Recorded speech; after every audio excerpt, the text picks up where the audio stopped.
Friends, పొద్దుటి నుంచి video ఎందుకు చేయలేదంటే రాత్రి నేను చెప్పాను, లైవ్లో చెప్పాను. మొన్న మా అమ్మాయికి ఒంగోలు పండి హాస్పిటల్కి వెళ్ళి పండి సిమెంట్ పెట్టిద్దాం అనుకున్నా. సామాన్ నుంచి ఆ రోజు అనుకున్న 6,500 ఖర్చు అయ్యింది పండి హాస్పిటల్ కొద్ది మినిమం అని అనుకున్నాను. ఎందుకంటే అంతకుముందు ఆ ఒంగోలు హాస్పిటల్ చూస్తే 6,500 పళ్ళ సిమెంట్ పెట్టిస్తే ఆ 6,500 అయింది. 10,000 డబ్బులు మనకి కాదని వెళ్ళాను. సరే, ఆ రోజు ఆ డాక్టర్ 200 రూపాయలు ఓపీ రాపిస్తే చూసి అనవసరంగా ఖర్చు ఎందుకులే, ఇప్పుడు అవసరం లేదు, కొన్ని రోజుల పాటు ఇబ్బంది లేదు అని చెప్పి పంపించాడు. 200 ఓపితే సరిపోయింది. ఒంగోలు దేవి దంత వైద్యశాలలో ఆ డాక్టర్ గారు అనవసరమైన ఖర్చు అయితే పెట్టించారు. సరే, ఆ రోజే నాకెందుకో పళ్ళు సలుపులుగా ఉండి నాకు కుదిరితే నేను కూడా చూపించుకుందాం అనుకున్నా. ఈ కాకి గోలబ ఇంకా సామాను రిటర్న్ ఇచ్చేసి వద్దామని మా అమ్మాయిని అక్కడ కూర్చోబెట్టి వెళ్ళాను. ఈ లోపల మా కుమారుడు వచ్చి, మా కొడుకు వచ్చి మా అమ్మాయిని డీమార్ట్కి వెళ్ళాలంటే తీసుకుపోయి ఆడ వదిలిపెట్టాడు. మా అమ్మాయి ఫోన్ చేసి, నాన్న నేను డీమార్ట్కి వెళ్తున్నాను. ఇంకా నాకు ఇంకా సామాన్ ఇట్టించారు, గంట పట్టింది, 12:30 అయింది అప్పటికే. ఇంకా అప్పుడు డాక్టర్ గారి దగ్గర మళ్ళీ నేను వెయిట్ చేసి చూపించుకోవాలంటే కష్టమని చెప్పి ఈ కాకి గలబా చూడండి, ఒకటే గలబ అని నేను ఏం చేశానంటే నేరుగా డీమార్ట్కి వెళ్ళి ఇక కావాల్సిన సరుకులు తీసుకొని వచ్చాం. అమ్మయ్య, ఈరోజు 6,500 ఖర్చు, 6,500 మిగిలిందిలే, మనం బయలుదేరిన టైం మంచిది అని అనుకున్నాం. ఇంకా ఆ రోజు నుంచి నాకు అప్పుడప్పుడు ఈ వేడి ఎక్కువ ఒకటి ఈ ఇటు పక్క పళ్ళు, ఎడం పక్క ఒక పొన్ను కింద ఇరిగింది. పోయినసారి చిన్న షార్ట్ వీడియో పెట్టా. ఫ్లోరోసిస్ అంట మా పళ్ళు. మా డాక్టర్ గారు చెప్పారు, ఫ్లోరోసిస్ అంటే ఫ్లోరిన్ అంతా ఫ్లోరిన్తో ఉంటాయి అనమాట. ఈ పళ్ళు క్లీన్ చేసినా లోపల అట్నే ఉంటాయి. ఈరోజు కూడా క్లీన్ చేయించాను నేను, అయినా రంగు ఏమార్లు అట్నే ఉంది. అప్పుడు అంతా క్లీన్ చేసినారు చెప్పారు, ఈ ఫ్లోరోసిస్ పళ్ళు ఇవి మెతక ఎక్కువ, మొత్తానికి క్లిప్పులు పెట్టుకోమన్నారు పళ్ళన్నిటికి. మొత్తానికి క్లిప్పులు పెట్టుకుంటే 2 లక్షలు 3 లక్షలు అవుతాయి అనుకుంటా, 2 లక్షల పై మాట. మొత్తానికి ఎందుకు లేదంటే ఆ ఒక్క పనికి ఇరిగిన పనికి క్లిప్పు పెట్టమంటే 6,500 చెప్పారు ఈరోజు. అంటే నేను ఒంగోలు ఖర్చు తగ్గిపోయిందని చెప్పి ఆనందంగా ఉల్లాసంగా ఇంటికి వచ్చాను. నేను ఆ రోజు ఒంగోలు పోయిన సోమవారమా, ఇవాళ సోమవారం కదా, బుధవారం రోజు వెళ్ళాము. ఒంగోలు ఖర్చు తగ్గించుకొని వచ్చింది నేను. ఇక రాత్రి నుంచి నాకు ఈ పళ్ళు ఒకటేమైన సలుపులు, మామూలుగా కొంచెం సలుపులు కాబట్టి నేను లవంగ మొక్కలు పెట్టుకుంటే తగ్గుతుంది. సరే, ఇంక ఈరోజు సలుపులు కాబట్టి ఇంకెట్టైనా ఇంకా తప్పదు, ఈ లోపల ఇన్ఫెక్షన్ అవుతామని చెప్పి షుగర్ ఉన్నాను కదని నేను ఇంకా వీళ్ళకంటే ఒంగోలు తీసుకెళ్తాను. నేనైతే మా ఊరు కనిగిలోని పెట్టుకుంటాను. దంత వైద్యశాలకు పని మీద వెళ్తున్నాను ఉదయాన్నే. మా ఓనర్ గారు బయట కూర్చేసుకుంటారు, మేము ఉండే ఇంటికి కొంచెం అవతల వాళ్ళ సొంత ఇల్లు, వాళ్ళు ఉండే ఇల్లు ఇది రెంట్కి, మొత్తాన్ని రెంట్కి ఇచ్చేసి వాళ్ళు వేరే ఉంది వాళ్ళకి ఇల్లు. సుబ్రహ్మణ్యం అని కేకేశాడు, ఓయమ్మ ఏందని చెప్పి నేను పోయాను. ఇంకా ఆయన ఏంటి సంగతులు అన్నాడు. ఏమి లేదు సార్, అంతా మామూలే సార్ అన్న. అంటే నేను ఆయనకి కొంచెం ఈ మధ్య బజార్కి వెళ్తున్నాను. ఆయనకి మన దెబ్బ తగిలి కానీ వెళ్ళటం లేదు, ఆయనకి కొంచెం అప్పుడు ఆరోగ్యం బాగలేదులే, అప్పటి నుంచి ఆయన బజార్కి వెళ్ళటం లేదు పెద్దగా. బజార్ సంగతులు ఏంటంటే ఏం లేదు సార్, నేను కూడా వెళ్ళటం లేదు సార్ బజార్కి అని చెప్పాను.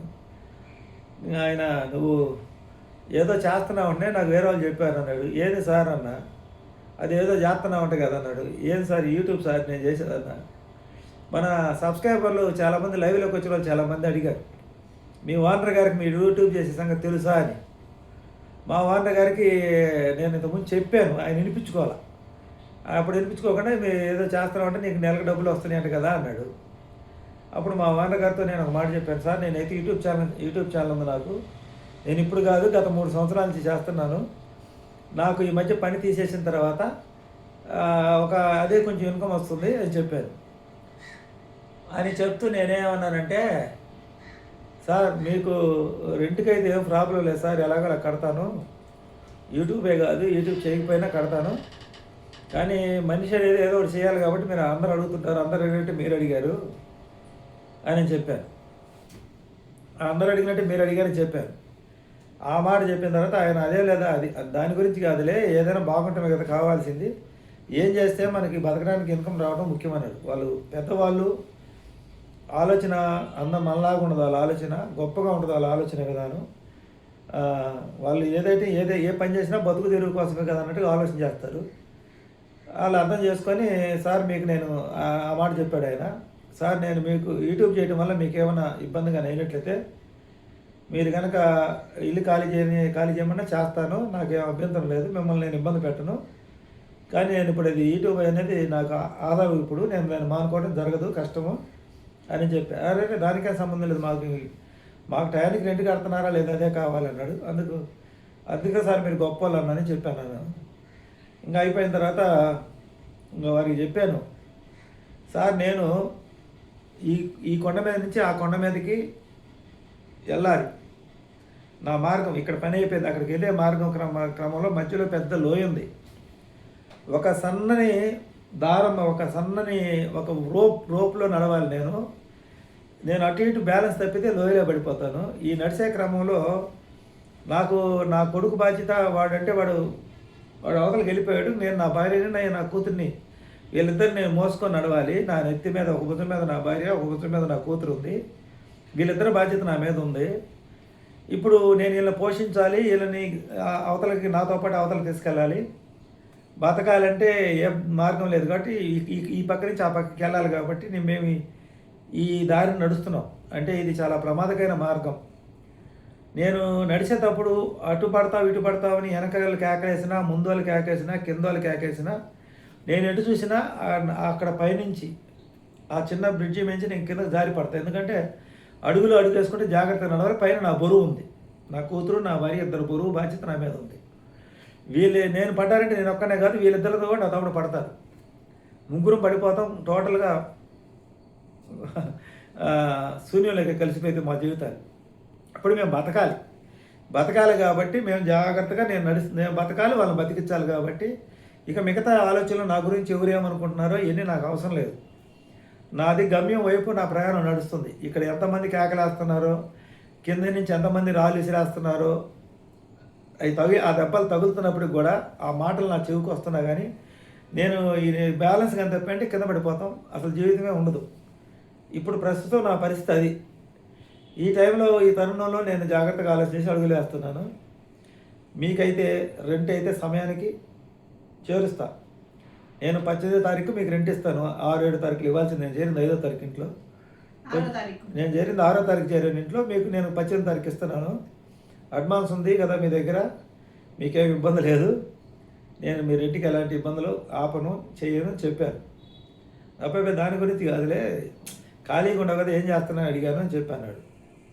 ఇంకా ఏదైనా వ్యాపారం పెట్టుకోవచ్చు కదా అంటే, ఊర్లో వ్యాపార పరిస్థితులు చెప్పా, ఇలా ఉందో సార్ ఊర్లో వ్యాపార పరిస్థితి ప్రస్తుతం ఏ వ్యాపారం సక్రంగా లేదు, మీకు తెలియదు. నేను వ్యాపారం, వాళ్ళు పెద్ద వ్యాపారస్తులు, మా ఓనర్ గారు పెద్ద వ్యాపారస్తులు, పెద్ద స్థాయిలో ఉన్న వ్యక్తులు, వాళ్ళు గొప్ప వ్యక్తులు, మీకు తెలియదు నేను సార్ అని చెప్పాను.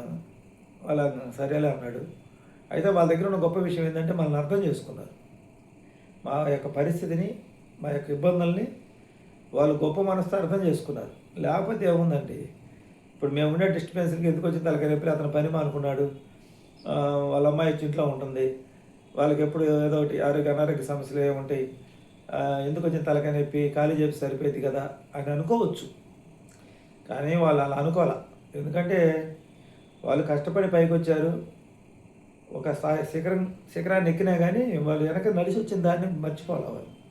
అందుకే వాళ్ళు గొప్ప మనుషులు అని చెప్పి మనం అనుకునేది. అందుకే ఇంకా సార్ నేను పంటికి హాస్పిటల్కి వెళ్తున్నాను, ఇంకేమనుకోవద్దు సార్, ఈసారి మళ్ళా కలిసినప్పుడు మాట్లాడతాలే అని చెప్పి ఒక అరగంట సేపు వారితో మాట్లాడి బజారుకి పోయేరికి పండు కొంచెం నొప్పి తగ్గినట్టు అనిపించింది. మళ్ళీ కాసేపుకి వస్తుంది అది. సరే ఇంకెందుకు అని చెప్పి పోయి ఓపీ రాపించాను. మా ఊరు వైఎస్ఆర్ రోడ్లో యాపిల్ దంత వైద్యశాలలో రాపించాను. అంటే ఇంతకుముందు నేను ఒక పంటి సిమెంట్ పెట్టించాను, మా ఆవిడకి ఒక పన్ను పీకిచ్చాను. అక్కడ మేడం గారు ఉంటారు, అక్కడ 200 రూపాయలు పెట్టి ఓపీ రాపించాను. నాకు పన్ను ఇరిగింది, సైడ్ కింద ఇరిగింది, ఇక్కడ పైన పన్ను అంతా గట్టిగానే ఉంది. దాంట్లోకి ఏదో మనం పోయేది, దానివల్ల చిగురు నుంచి పక్క పళ్ళకి ఇబ్బంది అవుతుంది అన్నమాట. దానివల్ల సలుపులు వస్తుంది చిగురులో. అది ఆ మేడం గారు ఏమన్నారంటే అంతా చూసి పళ్ళు క్లీన్ చేసుకున్నాను, పళ్ళు క్లీన్ చేసుకున్నాను. 900 క్లీన్ చేసినందుకు 200 ఓపీ, మెడిసిన్ ఒక 400 అయినాయి, మొత్తం 1500 అయిపోయినాయి. అలా ఒంగోలులో తెప్పించుకున్న ఖర్చు ఇక్కడ అయింది ఈరోజు. కాకపోతే క్యాప్ పెట్టించుకోమన్నారు ఆ పంటికి, మళ్ళీ సమస్య రాకుండా ఉంటుంది. సిమెంట్ పెట్టి ఆగదు, మేము సిమెంట్ పెట్టి క్యాప్ పెట్టేస్తాం, అదేంటి క్యాప్ పెట్టేస్తే ఇంక మీకు ఆ సమస్య రాదు, పన్ను గట్టిగా ఉంటుంది, గట్టిగా ఇంకెప్పటికి ఇబ్బంది ఉండదు అన్నారు. ఎంత అయిందంటే 6500 అయిందని చెప్పారు. మన దగ్గర అంత బడ్జెట్ లేదు. సరేలే ప్రస్తుతానికి పళ్ళు క్లీన్ చేసి పేస్టు ట్యాబ్లెట్ రాసిమంటే రాసిచ్చారు. అవి రాపించుకొని అయితే ఇంటికి వచ్చాను. మనం చెప్పాను కదండి, మీరు అంటుంటారు తిండికే కాదు ఖర్చులు, మనం తిండిని ఆపినా ఖర్చు అనేది ఏదో ఒక రూపాయన వస్తుంది. ఇప్పుడు ఈ పోయిన సంవత్సరం మార్చిలో మొదలుపెట్టాం హాస్పిటల్ ఖర్చులు. మావిడికి గర్భసంచి ఆపరేషన్ చేయించాను, ముందు టెస్టులు చేయించాను. ఆ తర్వాత కంటి పరీక్షలు చేయించుకున్నాం. పోయిన సంవత్సరం ఇద్దరు కళ్ళద్దాలు మార్చుకున్నాం. పోయిన సంవత్సరం గర్భసంచి ఆపరేషన్ ఖర్చులు పై ఖర్చులు అయితే 1,10,000 అయినాయి. కంటి పరీక్షలకి ఈ అద్దాలతో 10,000 అయినాయి ఇద్దరికి, 1,20,000 అయినాయి. ఇంకా జనరల్ బీపీ మెడిసిన్ నేను షుగర్ డాక్టర్ దగ్గర చూపించుకున్నాను, ఒకసారి చెకప్ చేసుకున్నాను. ఆ చెకప్ చేసుకున్నప్పుడు ఒక 3,000 అయినాయి. మెడిసిన్స్ కాకుండా 2,000 అయినాయి రక్త పరీక్షల వాటికి, అప్పటికి 1,22,000 అయినాయి. ఇప్పుడు మళ్ళీ మార్చి వచ్చింది. ప్రతి సంవత్సరం మేము హాస్పిటల్కి మావిడికి కంటి హాస్పిటల్కి కానీ లేకపోతే జనరల్ చెకప్లకు కానీ ఇప్పుడు మోకాలు 2011 నుంచి గోడ నొప్పి మోకాలు నొప్పి అని తిరుగుతూనే ఉన్నాం. ఉపశమనం కోసం ఏదో టాబ్లెట్లు ఇస్తారు. ఇలాంటి ఖర్చులు సంవత్సరంలో అనుకొని ఎన్నో వస్తుంటాయి. ఇంటి ఖర్చులే కాదు, పంటి ఖర్చు, కంటి ఖర్చు, తుంటి ఖర్చు ఇవన్నీ వస్తూ ఉంటాయి. ఇలాంటివన్నింటినీ మనం అదే ఒక పక్క ఆర్థిక సమస్యలను ఎదుర్కొంటూ, ఇలాంటి అనారోగ్య సమస్యలను ఎదుర్కొంటూ, ఇంకా పిల్లలకు సంబంధించిన సమస్యలు, వాళ్ళకి మా అమ్మాయి అనారోగ్య సమస్యలు ఉన్నాయి. ఇంకా మీకు తెలియదే ఉంది, ఇంకా ఆమెకు వివాహం చేయటం, అవన్నీ వదిలేకపోవటం. ఇప్పుడు అమ్మాయి ఇక్కడ ఉండటం, అబ్బాయికి కూడా మ్యారేజ్ చేయలేకపోయాను. ఇలాంటి పరిస్థితులు మనం ఎదుర్కొంటున్నాం. వీటన్నిటిలో మనం ఎప్పుడు ధైర్యం కోల్పోయినా మన జీవితం అనేది ఇంక వ్యర్థమైపోద్ది. నేను ఈ పంటి నొప్పి తట్టుకోలేక ఇంటికి వచ్చారు, మా ఆవిడ కాళ్ళు నొప్పితో బాధపడుతుంది. దాదాపు నెల రోజు బాధపడుతుంది విపరీతంగా. ఇక్కడ మా ఊర్లో చూపిస్తామంటే ఆమెకు అంత ఇంట్రెస్ట్ ఉండదు. ఇక్కడ మళ్ళీ ఒంగోలు వెళ్ళి ఆమె చూపించుకొని రావాలి. ఇలా ఉంటే మన సమస్యలు. ఇప్పుడు నా పంటితో స్టార్ట్ అయింది, మన అమ్మాయి పంటి ఓపితో స్టార్ట్ అయింది ఈ సంవత్సరం హాస్పిటల్ ఖర్చు. మార్చిలో జనవరి ఫిబ్రవరి తప్పించుకున్నాం. ఇంకా మార్చేసి ఇయర్ మారినగా ఉగాది నుంచి మళ్ళీ కొత్త ఖర్చు అనమాట. ఉగాది నుంచి ఉగాది పోయిన సంవత్సరం ఖర్చులు అయితే అవన్నీ జనరల్ ట్యాబ్లెట్స్ మీకు తెలిసింది కదా. పోయిన సంవత్సరం ఖర్చు గర్భసంచి ఆపరేషన్కి 1,10,000, అంటే అంతకుముందు టెస్ట్ అయితే ఏదైతేమి, కళ్ళద్దాలకి 10,000, 1,20,000. ఇక మధ్యలో ఏంటో ట్రీట్మెంట్ నేను షుగర్ డాక్టర్ దగ్గర కలిసింది, 1,22,000, 1,23,000 అయినాయి టెస్టులు. ఇవన్నీ టెస్టులు అయితే ఆ సర్జరీలు అయితే మీకు జనరల్ మెడిసిన్ నెలకు 3,000 లెక్కన 36,000. పోయిన సంవత్సరం 1,60,000 రూపాయలు హాస్పిటల్ ఖర్చు లేదు. ఈ విధంగా మనం ఏడ తట్టుకుంటాం? ఈ హాస్పిటల్ ఖర్చులు తట్టుకుంటామా? ఈ వర్క్ వ్యాపారాలు ఏమైనా కొత్తగా ట్రై చేద్దామా? ఇన్ని సమస్యలు ఉన్నాం మనం. ఒకసారి ఆలోచన చేయండి. మాకు అందరూ చెప్తుంటారు కదా ఇచ్చేయండి అని. ఈరోజు నాకు ఆ పంటికి 6,500 ఖర్చు అని నేను గమ్మున వచ్చేసా. ఈ క్లీన్ చేసుకొని వచ్చే పళ్ళు క్లీన్ చేసినా కానీ నాకు కలరే బాబు. ఫ్లోరోసిస్ అని చెప్పారు డాక్టర్ గారు. ఇంతకుముందు అందరూ చెప్పింది కూడా ఇది, మా కనిగిరి ప్రాంతంలో ఫ్లోరోసిస్ ఎక్కువ ఉంది. పళ్ళకి, కళ్ళకి, ఎముకలకి అంతగా బలం ఉండదు, ఎప్పుడు అరిగిపోతుంటాయి. పిప్పి పళ్ళు పన్ను ఇరిగినా లోపల అదే కలర్ ఉంటుంది. ఈరోజు అయితే జరిగిన విషయం అయితే ఇది. ఇట్లా మనకు అనుకోని ఖర్చులు ఎన్నో వస్తుంటాయి.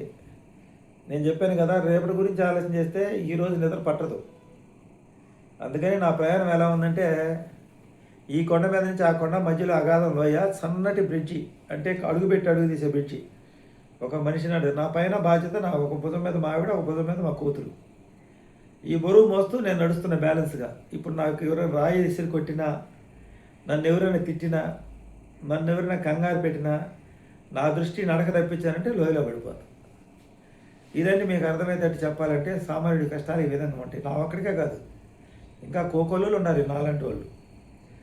ఇంకా చాలామంది ఇంతకన్నా బాధపడే వాళ్ళు ఉన్నారు. కానీ భగవంతుడు మనకి ఎట్టగొట్ట 3 పూటలు తిండి పెడుతున్నా సంతోషపడటమే.